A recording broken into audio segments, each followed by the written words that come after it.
gini suaramu apik pergi woy. Aku saya kesengsem marang kowe. Tresnoku sundul langit pergi wo. Kowe ora bakal lalekke.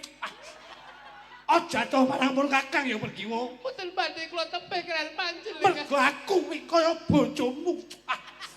Mekaten ugi kula kakang. Tua-tua welinge aja nganti lali.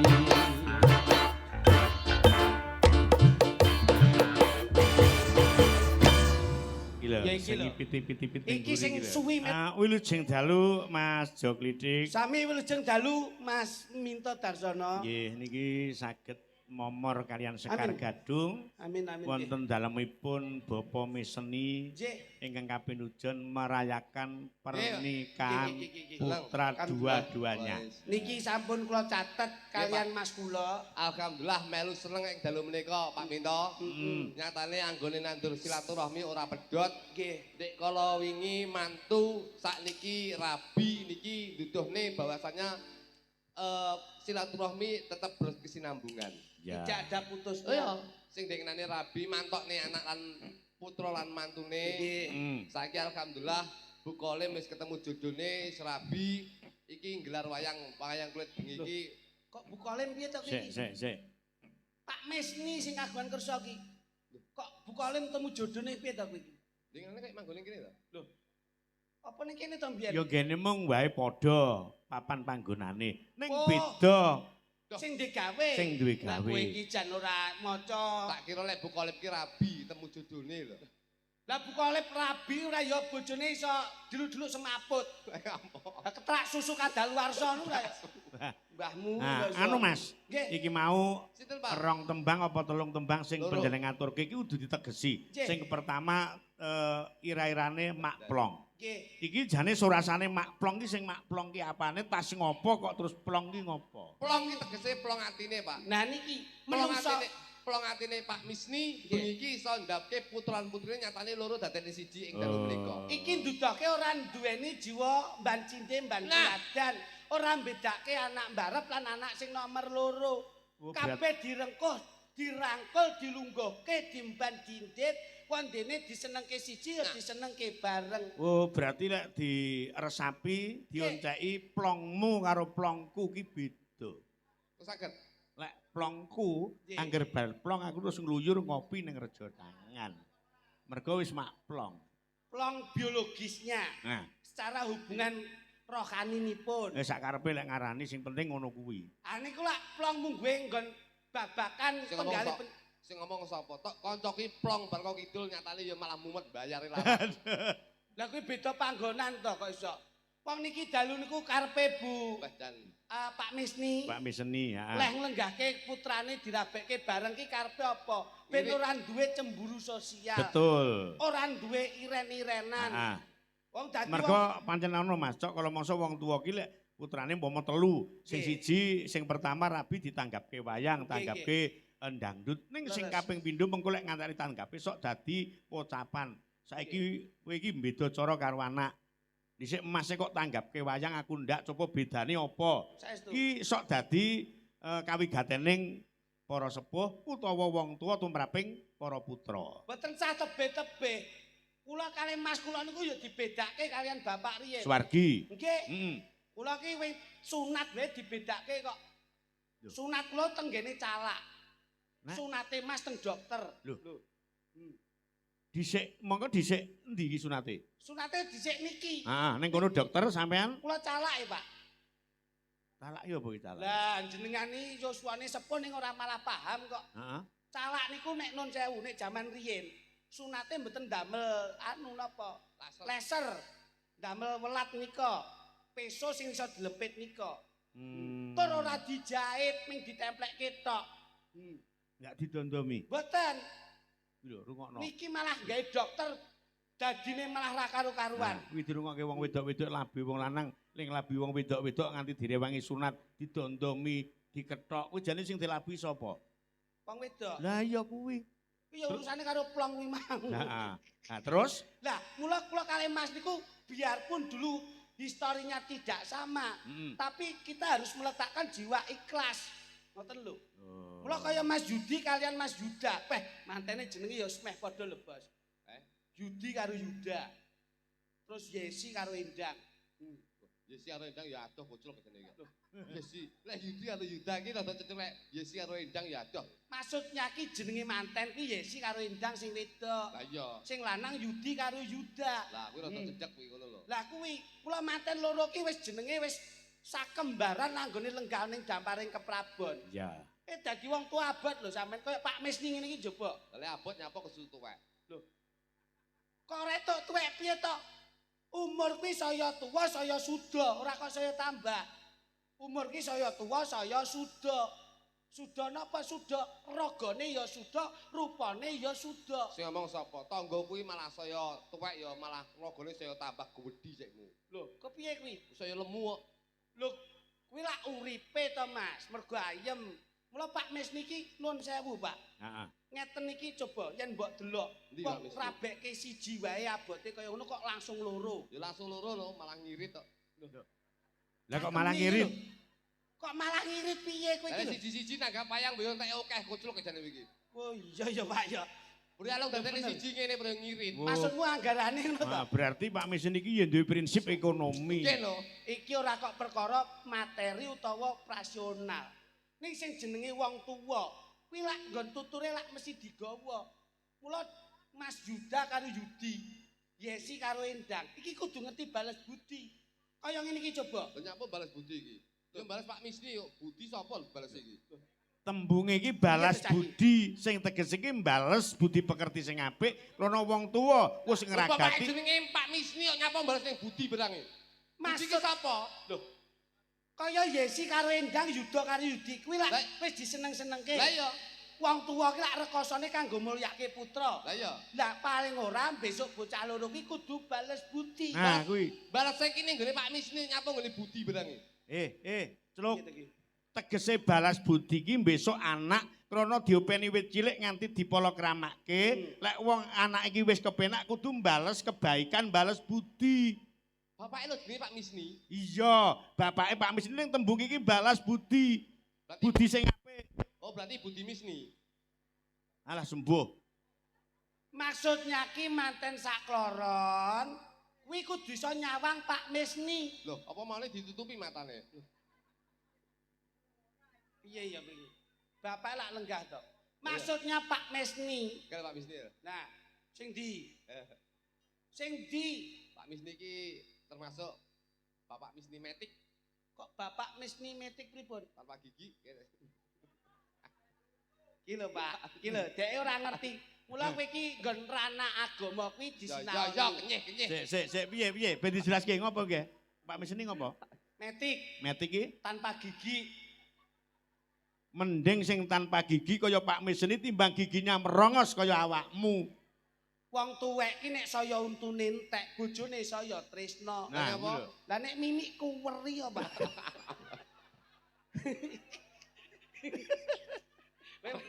Saru iki kau. Iki lho. Ora saru. Sing kau. Oh kanyatan yo ngono kuwi kok ya. Pas aku Kowe iki marah. iki kau iki. Tegese kene lho, Mas. Pak Misni. Teko ke lho bulurah ke. Eh. Teko. Mas, Iya. rambut putih bakale mulih. Ya kenyih.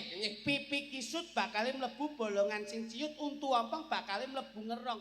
Lho kowe iki diwenehi mata sing blalak-blalak. Sik. Pipi kisut Pipi mlebu. kisut bakale mlebu gon bolongan sing ciut. Ya kuwi sing apik. Justru itu yang kita cari. Kacen jalang purno ini ya, dia tinggal. Mboten ngeten lho. Iki asumsinya jangan kemana. Mas minta ngendikan ngeten niki ora Pulang asing ciut iki Mas Teh, iki lho Bos. Kuburan iki lho. Heh? Kuburan. Sapa kowe gelem mlebu kuburan? Ora sudi lah aku. Pilih sing mlebu sing ciut kuwi. Ora ngengkel lah. Ngengkel. Iki anggere mainan di komplek ini gitu. Bahaya. ora kok ngono. Maksudnya ngeten lho Mas. Pituwah yang baik, Lah, bahasa bijak Pak yang Minto. becik. Tegese bolongan sing Wis ngerti ora usah dituturi. sampeyan kita omongi. Loh, aku wis ngerti ora usah dituturi. Lah ngono kok bolongan sing ciut sampeyan omongnya reno-reno. Apa kowe ora demen? Loh, Ya bener. ya demen. Lah iya. Lah ya, bareng apa piye? Wong loro ki ketoke kok senyawa to. Maksud lo ngeten lho, Pak. rambut putih bakale mulih. Ya. Arep kepiye-kepiye awake dhewe kudu nrimo ing takdir manut kodrat. Apa sing wis diwenehi marang Gustine. Kowe nuwun sewu lho. Kowe tuku baterai kae Sentolop. Ngerti? Baterai kan Ngerti ra Sentolop? Senter. Nah, kuwi nentel lak mbok tukokke baterai. Ya, Kene iki. Dilu-dilu lak mesti nukokke. ya. Kowe diweni motoi tanpa ragat lho. Tur ora ngeces. Tanpa setrum. Mbok nggih ndelok sak lawas urip ya kenek. Moto jelas ora ngecas, lek lambene klitik ya aman ngecas. Ki apik lambene, sampeyan malah ngisore tas. Kowe rono nek to kowe. Tuwan to kowe. Ketenau. Kowe iki kula ngeten iki lho, Pak. Heeh. Bapak Misnom niku anggenipun lenggah anu Pak Misni. Pak Misni. Pak Misni wonge mesti ana. Nah itu. Lho Kyai niki lho. Ngerti apa mboten? Nah, ngagem batik coklat kuwi Pak Misni. Wah, apal lho kula niku sobong mriki kok. Aku ki ngomongi mbok menawa awakmu ora ngapal. Pak Misni lho, Pak Misni. Engkang pundi? Yang mana to, Mas? Aku iki iku ngrajekne kayu ning kene iki. Nggih, yang pundi? Lah, Pak Misni. Langsung to the point. Lah, Yang mana, di mana, dan siapa, dan lenggahe di mana. Kowe iki mesti ngetes aku gieting aku. Lho ora tak tes wong biasane ngapur kok. Sendel Pak Misni. Oke, mantuk. Lah kuwi jenenge wong bloboy ngono kuwi, Ngene Mas. Bos, iki mantu. Mantu ki sing dimaneman wis Wis metu apa meneh sing digawe Pak Misni. Pak Misni iki alhamdulillah insyaallah ndapke putu lan putrine kekarone iki insyaallah bakal pinaringan berkah barokah dadi teman-teman sing sakinah mawadah warahmah. Mantu sing diman-man wis Wis metu sambunge tembang dadine makplong. Makplong. Ah, Makplong ki saka tembung maksude utawa karepe wis kasembadan, plong ki plong atine wis ketemu jodone. iki lho. Pak Misni. Ya. Pak Misni ki saka tembung miskaruni. Mis ki saka tembung ora miskin rasa, ora miskin sedekah. Nyatane bengi ki sedekah nyenengne wong sakmene mbane, insyaallah Pak Misni bakal dikebakke rezekine. Sugih ora malih, penak ora ndangak, sugih bondo ora pamer dodo. Kuwi Pak Misni. Niki niat lan kajate insyaallah disekseni kalih Gusti Allah Subhanahu wa taala, besok bakal pinaringan berkah barokah sing linuwih rezekine, Pak. amin. Ki lho. Lho, Wah, ngoten lho, Pak. Omonganmu kok teteh to bengi. Delok imang apa? Sebut budene irung. sampean ndak ngerti mergo apa sebabe kok Mas Duduk teteh ki Napa, ngopo? Bos? Semangat, Semangat. Pak. Mergo sanding komplek. Groget nih, kucing nih. Iki mesti ngurus sampean mesti Pak kucing. Mesni Elah. itu profesinya apa coba? Tukang graji. Graji sing digraji lak kayu. Graji saka tembung graji. Hmm. Grah ki saka tembung grayah-grayah, Pak. Nah, iki sing demen aku. Grayah-grayah ki saka tembung grayah-grayah rasa. Nggih. Tegese digrayahi rasane anake terus dituruti, insyaallah apapun bentuk kemauan anak yang baik, insyaallah bakal dikasembadani. Ji ki saka tembung jimat. Le Yuda karo Yudi, mantu lan mantune. Jimate awake dhewe urip ning alam donya ki ya wong tuwa. Bener, Nah. Mas. Selama enek wong tuwa, kowe bekti iso nyeneni wong tuwa, insyaallah uripmu bakal mulya. Nah, ridallah fi ridha waliden wasutallah fi sutil waliden. Nggih niku. Wong tua mesti mulyake anak. Ning urung mesti anak iso mulyakne wong tuwa. Wong tua iso nyenengke anak. Anak urung mesti lek nyeneni wong tuwa. Lah iki lho, ngene iki Pak. Nah, apik. iki lho. Wong tuwa iso nyenengne anak 5, ning urung mesti 5 anak iki iso nyenengne wong tuwa Kok sitok. siji, bener. Bener kuwi. Kuwi lho. Wong tua iso ngedusi anak 5. Ning anak urung iso mesti ngedusi wong tuwa. Lho kuwi lho. Lah, kuwi dirungokke iki. Dadi Pancen anak iki kudu iso nyenengne wong tuwa. Weh. Bekti karo wong tuwa. Sampen Loh, bekti lho, Bos. Ibuku ki aku ki mulya, Pak. Ning ibuku kudu luwih mulya saka aku. bener Nah, Mas. ibarate wong sukses. tua wadon kudu bener Lho, nggih lho, dimulyake. Pak. Wong tuwek apa meneh wong tuwa wedok, kuwi kudu dimulyakne. Mergo nalika ngandut 9 tahun 10 wulan kuwi lak suwe banget ya. Tumor lho piye kowe iki? 9 wulan 10 dino. Lah, kuwi lho, 9 wulan Kok 10 ganteng ya pekok kowe iki Lah, asline. kuwi. Nalika kowe mbiyen lahir, Lahir, sing ngerti niki lahire, Pak. Kula niku lahir rekoso lho, Pak. Kok rekoso? Sing mulya-mulyane kowe lahir. Ah. ngono. Lahirmu piye? Aku lahirku penak kok Mas Minto. Ya. Kula iki lahir riyen niku nun pangapunten. Jaman semonten nika lak Pak lahir kula nek mboten salah Desember, Pak. Desember. Desember niku tembunge wong Jawa nggon pangucape lak gedhe-gedhene sumber. Ya. Gen riyen nalika kula lahir niku jan kepomo tenan, Pak. Wah. Bapak kula niku lak pelawak siswa budaya. Heeh. Pak Jolega. Pak Jolega. Niku riyen entuk penggemar dokter spesialis kandungan yang di Surabaya. Ibu nglairke kula niku kula jan ketampa nika, Pak. Mergo kedekatane karo dokter iku mau. Dokter, kula iki ibu lahir langsung dibawa ke Karangmenjangan. Wah, elok. Spesialis kandungan. Heeh. Kula lahir dilebokke nggo tabung gedhe niku. Open, Pak, teng Open. Metu dadi Ya. roti. Dadi roti kowe iki ora Di ngerti. open iki tegese dilebokke ning papan Nah. yang tertentu ana lampune ya. Iku blator. Nah, iku lho. Di lho Mas, didakoni ning kabulator kae. Oh ya padha pekoke iki, Pak. Kae lho Mas kotak kaca bening kae lho. Sing bener kuwi isolator. Dimasukkan situ Mas saya. Heeh. Begitu saya di situ terus diopeni. Wah, Masya Allah, Pak. Kula ki mula kulit kula ra iso ireng napa to. Susu kula pilihan piye. Iki lho. Hmm. Tenan. Kula ki metu ke nggene open niku ditampa kalih biduan, klamine putih-putih nika. Penyanyi dangdut. Kok penyanyi dangdut ya to? Pura. Lah biduan iki Perawat. Ah, bidan, perawat. Bidan. Ngoten lho. Wah, lah kula jan asli tenan, Pak. Heeh. Pokoke diprioritaskan ben kula ki sehat tenan. Pokok jan kepomo bayine Inggih. jenengan. Delalah ibu seneng. Lho kok basa niki lahir niku ibu nangis. Ya kok. Kok ora padha karo nasibe anakmu sing jok. Dadi pas sampean iki nasibe wong tua pas apik-apike rezekine oke dasare caket karo dokter. Nggih. Heeh. Laire Mas kula niki pas Januari paceklik. Tembunge wong Jawa mbiyen kuwi kenek pagebluk. Pas Januari, Februari, Maret kuwi Nah, jan angel kabeh. Maret kuwi seret, Januari hujan sehari-hari. Iya. Laire niki pas rendeng nika, Pak. Ketoprak ra tau main.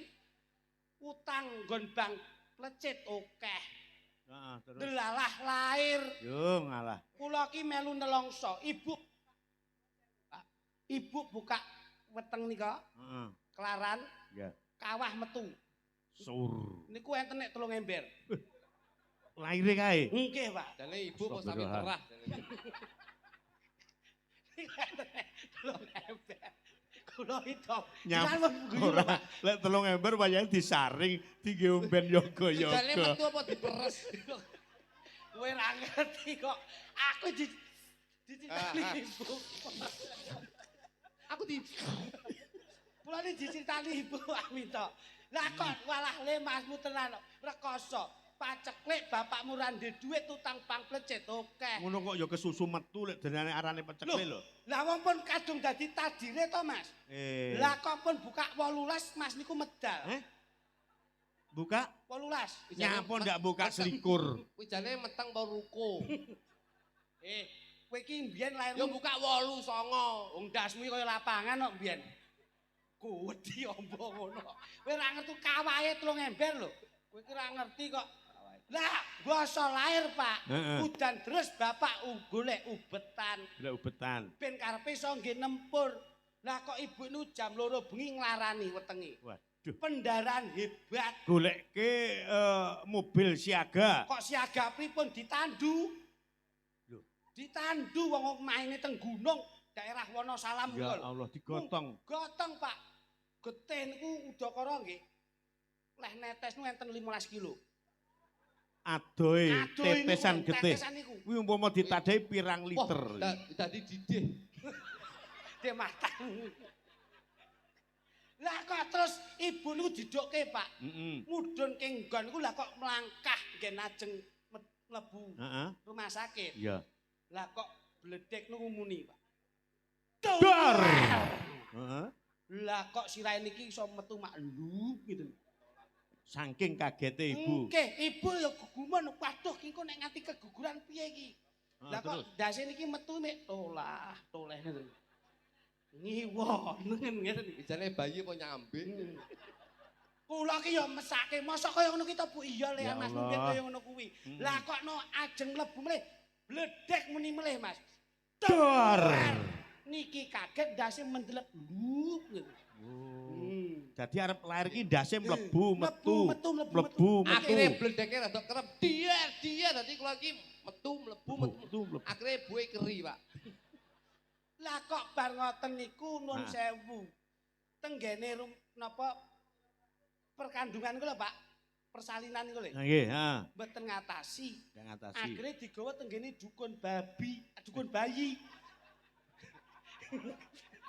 Sing bawone kok pertambulan tok. Dibetolen dukun bayi. Dukun. Dibetolen. Ketoke ganteng ya cangkeme bosok. Dukun bayi kok dukun babi. Dukun bayi. Dukun babi. Goblok. Tenggene dukun bayi. Pak. Ya, dukun bayi. Lah kok bayine umure pun udah kawis lho, Nggih. Heeh. Hampir 95 tahun. Ning sik kuat, Pak. Sinten niku? Dukune bayi niku. Umur 95. 95. Wah, sih kuat. Loh, kuat, Pak. Heeh, terus. Nah, gandeng bayi niki lak bayine pun keloro-loro. Ibu niku dirujuk tenggene rumah sakit. Heeh. Niki ditinggal titip dukun bayi. Betul lho. Loh, ibuke krono Kula. bar melahirkan, Nggih, dikekne rumah sakit, Iya. iki ditinggal ning dukun. bayi. Karena ibu sudah terlalu mengeluarkan darah itu yang bisa dikatakan degradasi. Harus perawatan ekstra. Nggih. Terus? Degradasi matamu. Kentekan cairannya lho. Bal-balan piro. Iki cekengesan to. Aku iki wong intelek lho. Intelek kok pekok. Degradasi kuwi Kentekan cairan kae. Jenenge degradasi. dehidrasi. Oh iya. Degradasi bal-balan. Lah niku Pak. Kita enggak ya koclok. Nah, terus? Akhirnya ibu dirujuk ke rumah sakit. Hmm. Karena sudah dehidrasi. Lah, Lah terus niki akhirnya diopeni dukun bayi. Nangis. Basa nangis lah Masya Allah. Lah kok terus mimik niku susune mboten enten. Lah kok Roro ki diopeni kirik niku to, Pak. Kire. Nggih pentile teng perengkil ngeten niku. Berarti dukune bayi pas ngingu kire. Nggih niki ya senenge ram kok ya. Dicol niku dungkeri kirik ya mek menem au ngoten niku, Pak. akhirnya aku gede kiri tak goleki, Pak. Heeh. Wis tangku tambul akhirnya. Mulane wong ki aja sok semena-mena. Arep kepiye rupa kaya ngene iki disyukuri, rupa kaya ngene dinikmati. Iya, iya. Kaya Mbah sapa Mbah Wisni. Ki karepe apa to? Mek ngentekke ragat ben anake iso nikmat. Ya, Nggih lah. menikmati. Syukur. Syukur marang Gusti krana nggone diparang rejeki kang luwih. Digegemo dhuwit ya bakal entek. Nih yen disrononi krana kanthi sedekah utawa sedekah lillah. Kaya ngeten iki dongane wong sak meten iki saya gedhe anggone leh njurung donga marang keluargane Pak Misni. Ya. Mula sing dirabekne ya aja seneng-seneng. Ngene iki sok ya mikira sing teko akeh, sing becek akeh kuwi ya cateten sok balekne. Nah, wi. Ngono lho. Wong ki lak nun sewu kaya wong nabung to, Mas. Ya nabung didelok-delok. Kepiye? Delok-delok piye? Ya umure. Lho, lah nyapa kok umur? Pokoknya becek lo ya. Terus? Kita isi umurnya sih 40 tahun lo ya. Heeh. Becek rada oke. Mergo nutut tak disuk ben balekne. Nyambut gawe ini. Ya. Terus, Tapi sing dibecek umur 10 tahun ke CDI. lah ngapa kok saya tua saya sithik? Umur karek bonus lah mungkin balekne ngono kan. Kuwi jenenge wong ra ikhlas, wong Ya, diarani wong iki lho, Pak. wong seduluran nggone. Sosial Niku lho, ki Pak. aja nyawang Sing kula umur. maksud niku dadi wong becek ki aja golek balen ning niatmu ki ikhlas sedekah iki ngewehi rezeki sedekah insyaallah apa sing mbok sedekahne insyaallah bakal oleh balen saka Gusti Allah Subhanahu wa taala. Nah, Berbuat sapa baik. wae sing gelem sedekah mengko bakal nampa piwales sangka Gusti Kang Karya Jagat walau yang disadok apa sedekah iki apa wae. Apa kuwi mau wujuding duit, apa kuwi wujuding daran, apa wujude hiburan, kuwi bakal nampa piwales saka Gusti Kang Karya Jagat. Mula kang saka kuwi saiki Mbak Sulis kon jumeneng kon Nggih, nggih, nembang. Nggih, nggih. Nek aku ki karo sing digawe paling ora mesti tak ngenekne yo. Pak, mangke dipun pundhut gang 100 nggih, Pak. Kagem gantosipun kula penjan timbali. Ku ning ndi mesti tak ngonokne. Idep-idep leh ku nandur silaturahmi. Berarti Nek cara buuh lak ya pekewo. Wis kon motong 500. Aku ya ngono. Hmm. Kene koyo Pak Misni wis koyo dulur to. Heeh. Pun Pak ngen kula jangan potong 500. Iya, iya. Icip-icip kula nggih. Kaya Dene buuh. kaya kok buuh. duwe dasar ngono ki piye? Lho, mergo kula suka sing nanggap niku koyo dulur, Pak. Oh, Jenenge gawe. ngoten. Golek ngono ben aku tak matur Pak Misni, Pak. Kagungane Mas Dujo dipotong 500. Nggih. Lah apa wis lunas ya aku nyambel. Hah? Wis lunas to? Wis lunas lah mungkin dipotong. Tiwas kon arepe mengajukan Iki ora mungkin mengajukan iki wis entek iki wis lunas. Kita ya lunas. Yo, Coba, Mbak coba. Sulis. Sik, iki mau tembangmu berapa? Insyaallah. Lelelelele. Coba, katmu, Dik. Dik. Ya, kene, Dok. Kene, Dok. Sulis ta? Coba bareng sindene ben ketok mutokharam coba piye? Sulit sih mesti. Nadane lanang, Bos. Mau nene. Nah, kuwi lho. Coba, Dok, mikmu mik. Allahumma sholli wa sallim ala sayyidina Maulana Muhammadin. Kancane selawat dandan iki. Jane kowe pindahan kolor. Sik Mas Tokno wae, Mas kuwi mergo ngelim idep kuwi mau rapati rasa dadi nggih kedhep kuwi gondal Kalau wis tak omong itu, lem ki ben rusak ki limen idem nggih lem altekul. Ben kelecak mripate napa? Iki panjenengane Bapak Nurkolis Wonodadi. Nggih. Ki rawuh. Oh, Siap. Pak Nur. Nggih, Pak Nur. Pak Nur Hadi. Heeh, Pak Sehat sapa? Sapa ki? Pak Sehat. Sapa? Oh, Pak Sehat Nurkolis. Heeh, Sing iya anu, rawuh. sing- WMC Bojonegoro langsung di TKP Nggih. karo Mbak Rifana kuwi ning gamelan. Siap. Oke. Coba Mas, dik tak dik tak coba kasida. Ayo Mas. Bareng kanca-kanca. Ayo. Tuh. Mbak. Ciro lupat. Allahumma sholli wa sallim ala Sulis. Delis.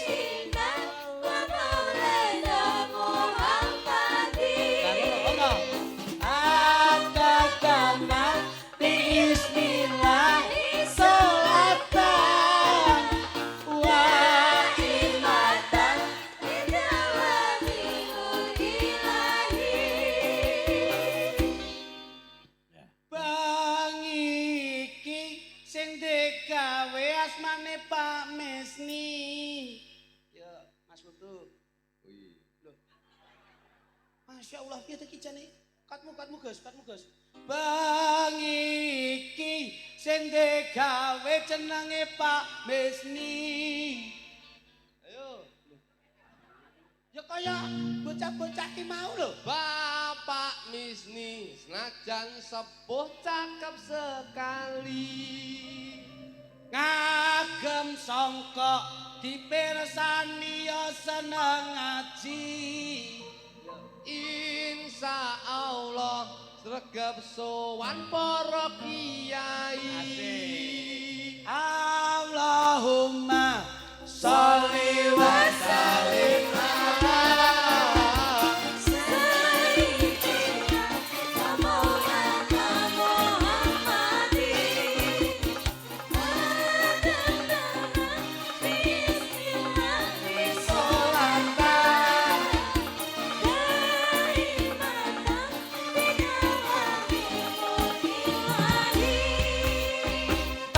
Bismillahirrahmanirrahim. Sing dadi temanten anyar.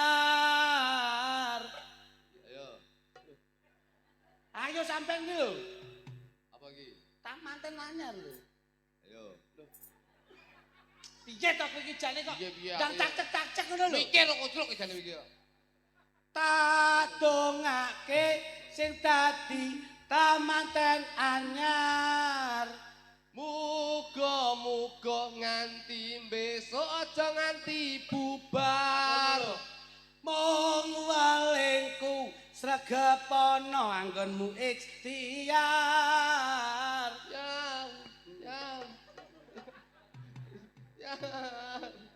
Iya. Ayo iki. Kowe nyawang rono lho. Iki karo mikir iki lho, cuk iya. Kok nyawang aku ki ya ngopo kok iso? Dadak lho. Ora dadak, iki nang delok kepinteranmu kuwi lho, jajal. Patmu, Bos. Yen kobar main. Dah. Tak dongake sing dadi temanten anyar. Nganti besok tak dongakne aja nganti bubar.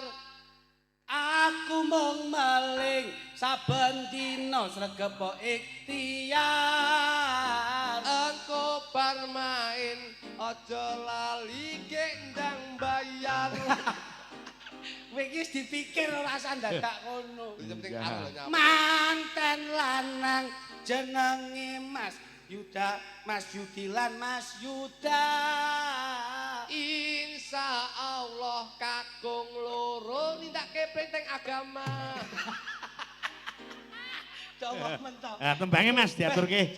Ah, malu bojonegoro sambung wanci dalu ingkang dipun suwun Mbak Sulis Eva. Ah, nganggo bawa Mas. Coba digandrung sing apik. Lagu itu apa? Sambung wanci dalu. Pelok to, Bos?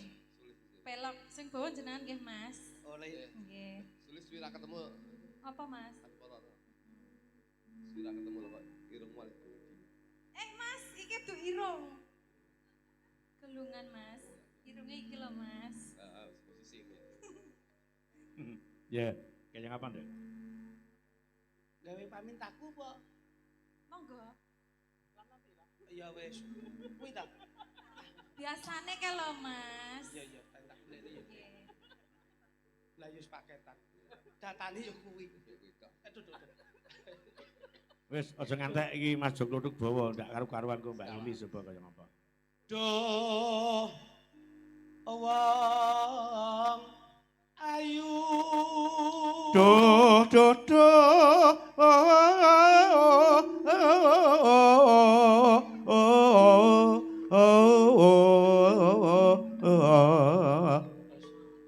Wis ta. Empun. Pamintaku nimasito ase atut runtut Ayo dicedhaki dirangkul. ora runtungan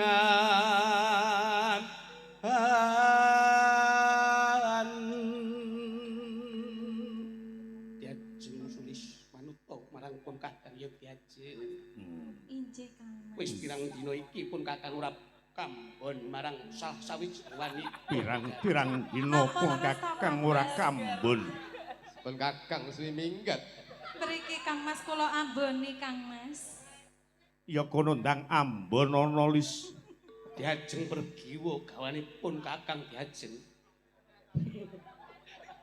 Gawan, kowe gawan kowe nek tak anggap garwa lak susah to. Kowe nek meni garwa lak ya mleset to, Pak. Iya. Man patih. Man. Wonten dawuh. Dikok kula utus ngawat-ngawati wonten ing paregan ngajeng kados pundi Man Patih. Wonten satur ingkang lumebet wonten ing kadipaten menika. Menawi badhe wonten satur ingkang lumebet cekap kula ingkang badhe ngawunaken. Ngawunaken. Ngalahke ngono to, Pak. Iya. Coba diajeng. Baleni mboten wonten apa ya coba. Wonten satur ingkang badhe lumebet wonten ing praja menika. Ing kaya mangkono. Sik baleni ya Jal. Tak sawange cangkeme kok kene ya Jal. Yo engko tak kirim ning awak coba yo. Man Patih, Man Patih. Kebianggonmu tak utus ngawat-ngawati ono ing paregan ngarep rene Man. Yo, kaya ngapa? Muni yo. Pak dereng dipencet, Pak. Wis tak pencet. Ampun. Lah pene kros. Kowe iki lho tak pencet ya ora krasa to, Lis. Rai kok dirgul lareng ya. Wis jane menungso apa batang iki. Kok nek kene laler kono laler iki lah ya. Mula sirah iki ganti sing apik ngono kok iso. Lah ganti daster kok. Coba diajeng nembangun diajeng. Datang kinggang ing sarina. Ing sarina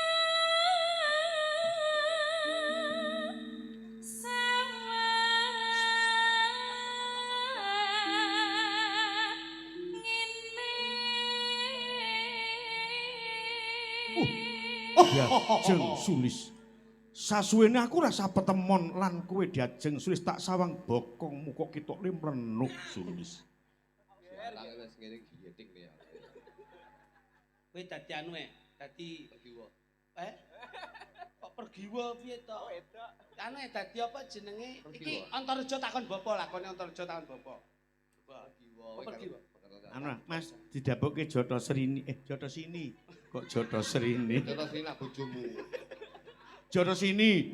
Mau Jono Srini lho. Hah? Jono Srini lho. Jotho Sini, Cok. Dosa. Ben, dosa awakmu ora apa-apa. Coba diajeng mangkono nang ngarep diajeng. Diajeng pergiwa garwanipun Kakang Diajeng. Yogine kowe pirang-pirang dina iku ora marak suwana ing Kadipaten. Diajeng pergiwa. Diajeng pergiwa. Wonten dawuh Kang Mas. Gatut Aku kangen banget marang kowe Diajeng pergiwa. katen ugi kula kapang sanget kalian panjenenganku. Yo gini kowe ora menehi rasa sing kepinak. Tasih kathah tiyang mriku. Coba rung-rungen bendaramu putri Biyungban. Datan kinggih serembut lamun adoh caketing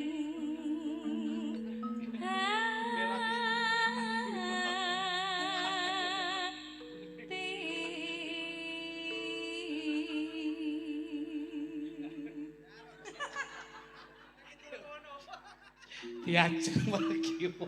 Tata.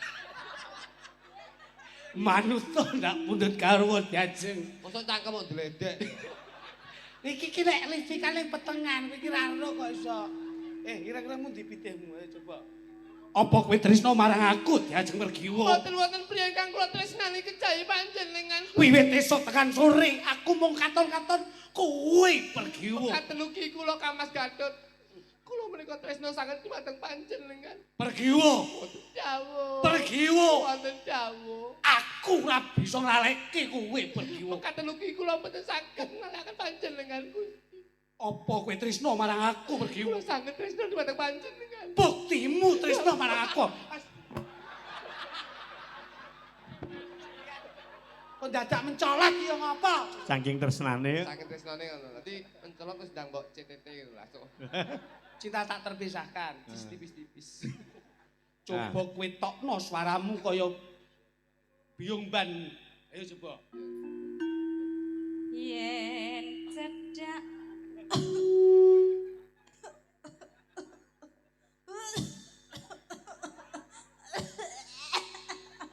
Kula mbobot Kang.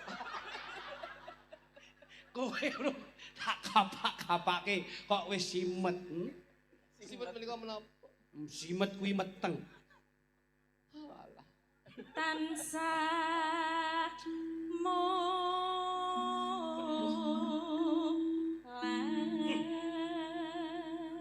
Pergiwa. Yo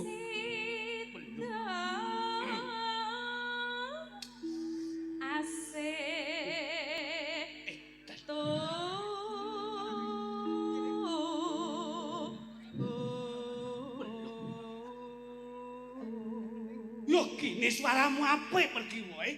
Aku saya kesengsem marang kowe. Tresnoku sundul langit pergiwa, kowe ora bakal tak lawekke.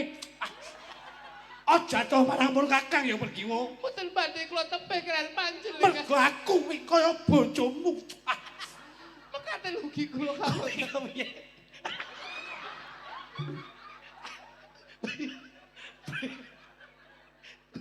Raiku mbok graji. Brengosmu kaya graji kok iso. Mas, lho wong enek sing ayu ning kene kok ya sing Wah, rambut pergiwa. Tutukno le nembang. Aku rak ning kene ya pergiwa. Lah ya wong ana sing ayu kok sing kaya blacekan sing digunakake lho.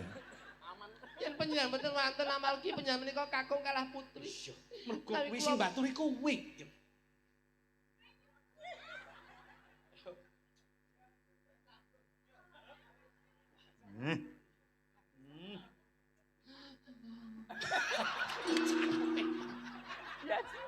Lagi kamu terus. Ati Bang Kidul kono 150 aja. Ya. Besok kapan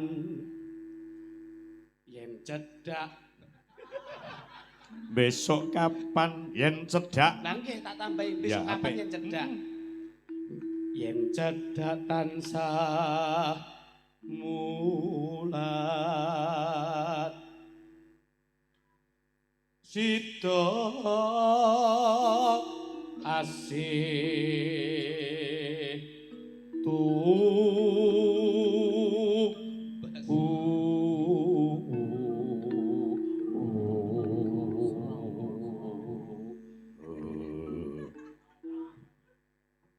Pindo mimi lan mie goreng. mie tuna. Ayo coba. Pindho mimi lan mintuna. katur dumateng kadang saka Ayo. kepolisian Polsek Sumber Gempol Mas Edi Susanto. Nimas anak tepi wajib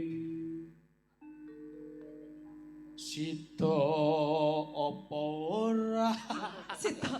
nah iya sida apa ora sida asih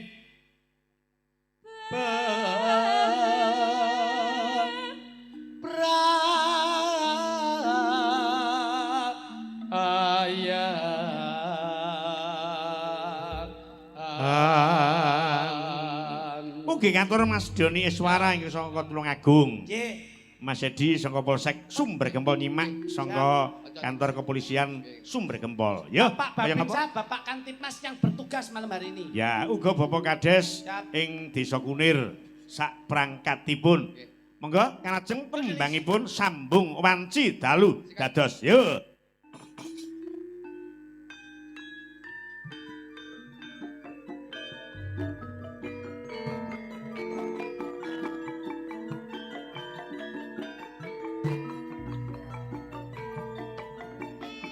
Ya dok.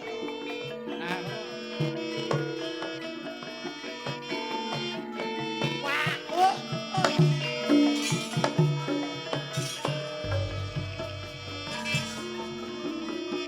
Sing gedhe ngapuramu Kang Mas pepujanku jajan hatiku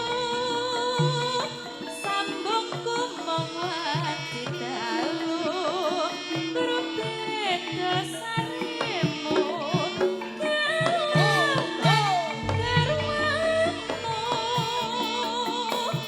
Kang Mas Damrak nipisake ore lestarine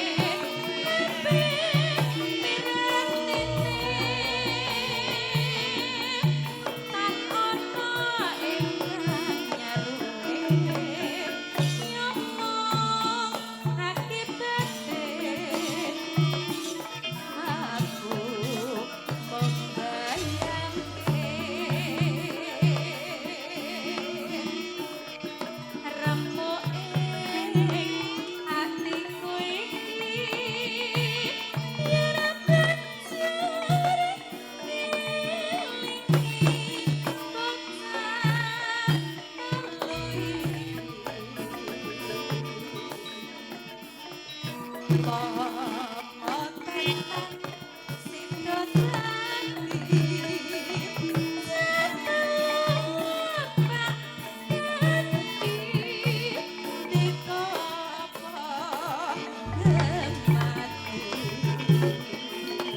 yen banjur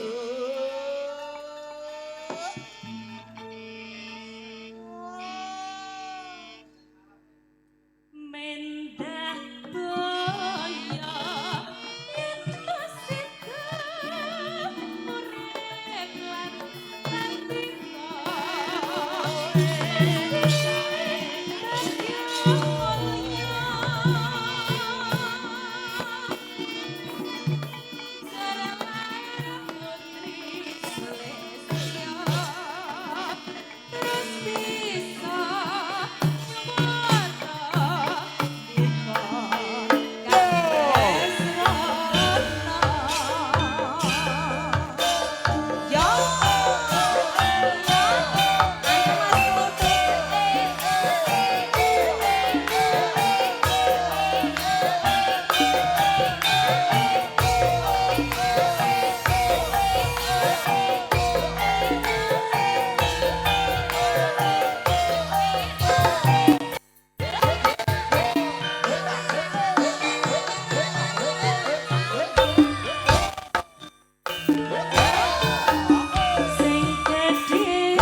Mas Sugiono ingkang saking Surabaya. Putri Sulekha Rosi Sonyawara Bika Kang Lesrono.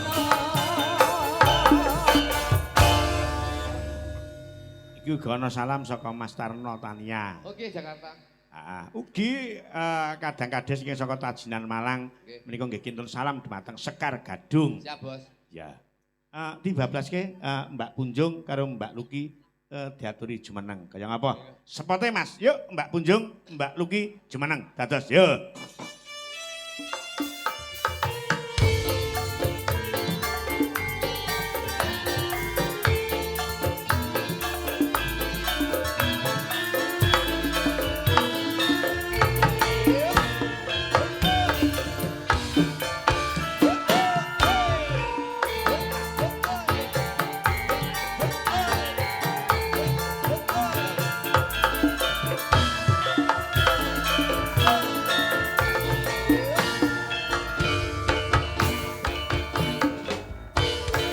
Pundutan saking tuan rumah request lagu setunggal lamunan sekti nemen janji ka janji nanti ka nanti. Iki sing dipilih sing di coba. Kowe milih endi? Milih lamunan apa? Apa ke mau? Milih sakti. Neno, ayo dok. Neno. Nemen janji ka janji. Terus? Kuwi kabeh kudu dinyanyeni. Kuwi kabeh kudu dilakoni. Iya, enak sekali. Ya sing di iki tembange. Coba. Punjung. Nemen Mas. Waduh, Nemen. Ya, ya. Nemen. Nyapa tembangmu kok nemen? Ngena kuwi uga curahan hatiku Mas. Apa kowe gelem karo aku? Alah, sama ndek bojo no. Yo nek ning panggung ki profesional wae. Berarti kalau di panggung itu milik orang banyak ya Mas. Milik- Perlu. Perlu. Ayo. Ayo. Ah iki garangan prengok mbok. Wae. Kata Oh, kula. iso. Ini jajal apik-apik Dik. Coba Mas duduk sama itu toh. Jangan Nemen. Bos, sama ini di sana diduetin. Ini nih tipe wanita yang jinak-jinak merpati. Kok tahu kamu? Diam. Iya. Kan enggar peteng lu dekem mati. Kok peteng tikem toh. Ya rono jepeh. Ya lek pawakane Luki pancen Iki, ngono iki, iki. leres. Glendam meneng. Golek dijak jagongan iki. meneng, Susu, Di golek panggonan sing saya peteng terus ndekem. Terus itu ngendok. Yuk, kaya ngapa? Nemen Mbak Luki, Mbak Punjung dados. Yuk. Sekar Gadung. Wah, iki ra menghormati musisi kok. Kudune deng tak dung tak deng tak dung tak dang. Deng ngono lho, Bos. Baleni. Bah, Saka Mbak Imas dhisik coba. musisi ki lek gaekne. Iki Ah, sebabnya wis ah. pas. Iki lagu iki wis pas ya Imas ki Taman Juruk lek sampean ki Taman Makam Pahlawan. Jadi Ojo. Coba. Yo, Mbak Imas. Piye Mas di briefing dulu, di Sing briefing dulu. tuwa welinge aja nganti laleh.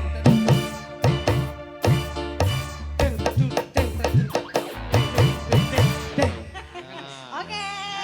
Yo. ayo Mas. Ya. Jan bokonge gede Sing kabeh iki. tuwa welinge aja nganti lali. Deng ngubah. Deng. Asik, lulus. Lulus, sekarang nampa ijazah. Aja ngisini lho. Iki barang terakhir, jeng lakone makrib. Iki ditambah iringane beduke kudu muni, Mas. Ya. Disesuaikan karo sing meragakan. Aja ngisini ya sayang ya. Sik. Sing Sak durung ngubah. Anu tukang isa-isa ke nek bak nganggur ora? Lah ngopo kok golek bak? Wah, iku nek nganti blambang lah ya susah. Iki wis Oh, tidak bisa. Tidak bisa, itu kemarin, sekarang sudah pengalaman. Wes tak lakban. Ini sudah dikasih spon sofa. Oh, wes tak lakban. Coba. Sing tuwa welinge aja nganti lali. Terus. Deng.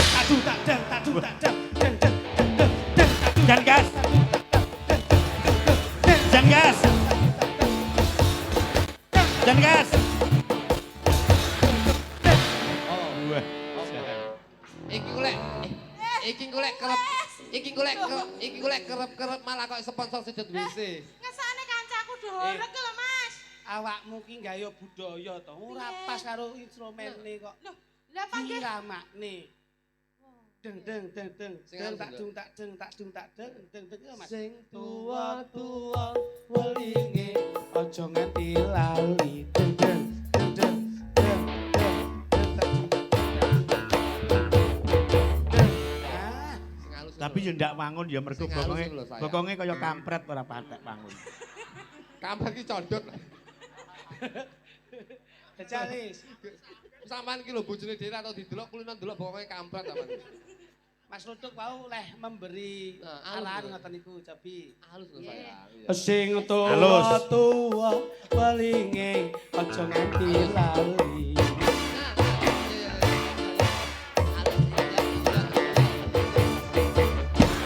Aduh, lah kok terakhir dia kok mencret. Astagfirullahaladzim. salah neh. Ora lho. Ya Allah. Mas Luduk, Dalam Pak. jenenge Pipit ngombane bokong sok rembuk. Tapi Kowe Apik iki Mbak Sulis ya, Jal. Mbak Sulis coba. Ya, Mbak Sulis coba. Iki Ya, paling coba, apik coba, dhewe iki. coba. boleh lah sulis. Ya aku lek ndak Mbak Sulis pokoke ora aku. Sulis ki jawab. Alis. Sing tua-tua welinge aja nganti lali.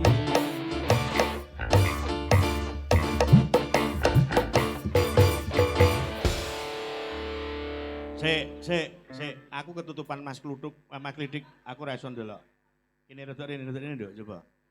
Pak iki yo butuh hiburan. dalange yo golek kepuasan. Ya, golek kepuasan suguh yo bokonge Kluthuk kaya bokong kampret. Yo, coba madu Brana. Sing tua-tua welinge aja nganti lali.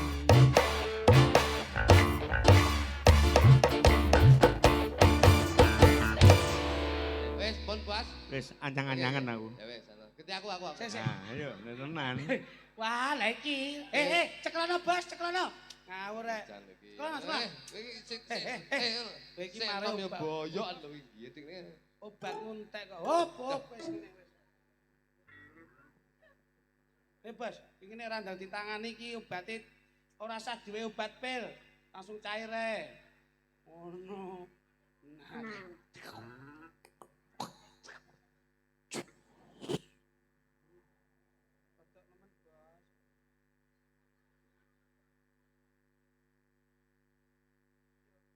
Awas. Gentak-gentung ya. Tung gentak gentung. Matane ngapa kok cengelku barang iki lho. Iki lho bokonge wis cemawis iki lho. Lendasmu koyo bokong iki. Ayo kene. Ah, iki jan ora iso. Juga sik. Hah, kene. Ngawur rek kowe iki kok. Mas. Aku lek dicegeti bokongno pira-pira tak tuku. Ngono Pak, iki termasuk penyakit iki. Nah.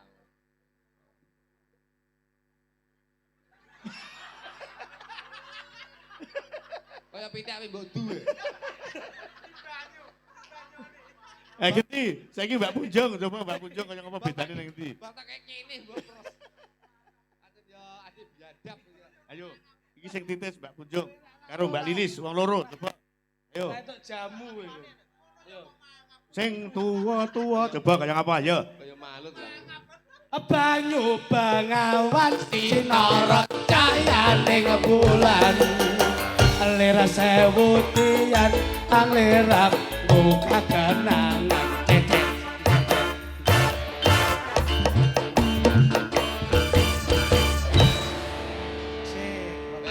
Wes, oke. Sip iki apik iki. Apik. Ya, ya. Bon apik. Ganti. Mas Luduk. Ganti. Ya. Ses ya. Api ya. Bon sip iki. Iki sik Ampun. iki sik anak didiknya. Iki anjal aku bisa tak ganti saya. Iya. Iki gurune pinter iki. Gurune ya. Anu busri. Oh ya. Oke.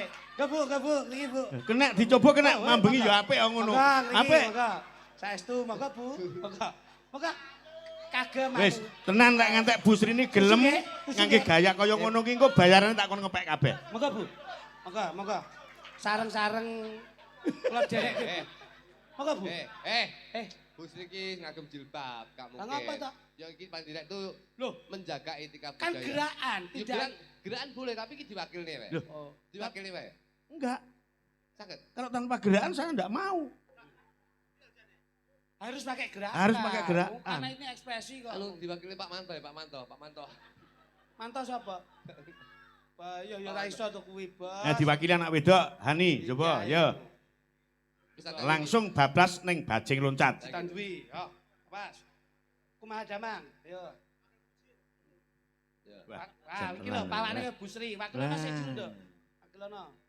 Karo Yen ibu jenggongan. cacah ki ya ngono ki bawakane biyen ya ngono saiki jan wis. Iki rodok subur, Iki Pak. mulai diet Mas, wingi tak pundokke apa salon pas yang ditempel di dalam udel terus dibuka hitam itu. Oh, berarti anu kuwi duduk diet iki obat gudik kuwi kan ora. Iki mergo wis rodok lemu tak we obat pari dengi. Sing pas apa, Bos? Ono stunting. Iya, iki no. Oh, lilis. Elis. Kok sik tanduk kok mapan ki ngopo to kowe iki? Nah, ngono sik. Nah. Wah, burung pemanasan kok mleding. Wah. Wong urung. Kowe konten ono nek wis ngene, nek wis kamprete nusul. Lho An, lek wis kamprete nusul Nusul, baru ya. kamu Nah, mleding. Lah kles mleding akhire nyepret. yo. Dieting nek yo. Agem bawa nggih, Pak. Ora iki mau sing tuwa-tuwa ki jajal dites jogete sak urunge bajing loncat. Sing tuwa-tuwa welinge aja nganti lali.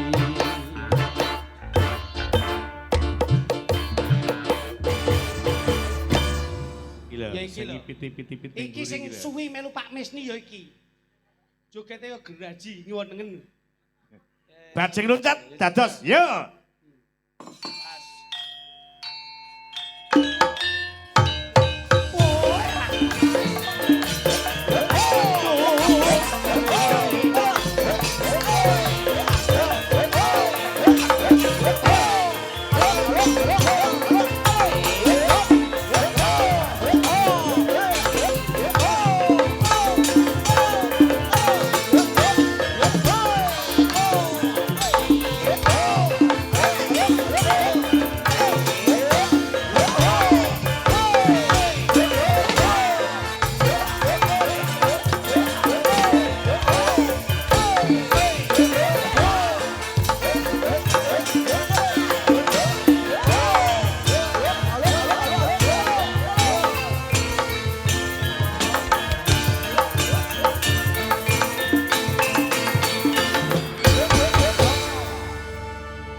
Akaditu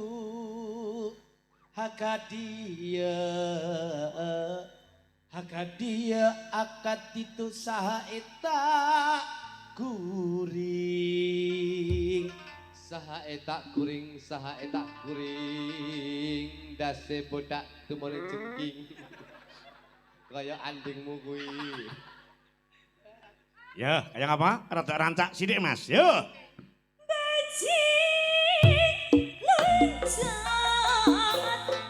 Bajing loncat aduh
bengi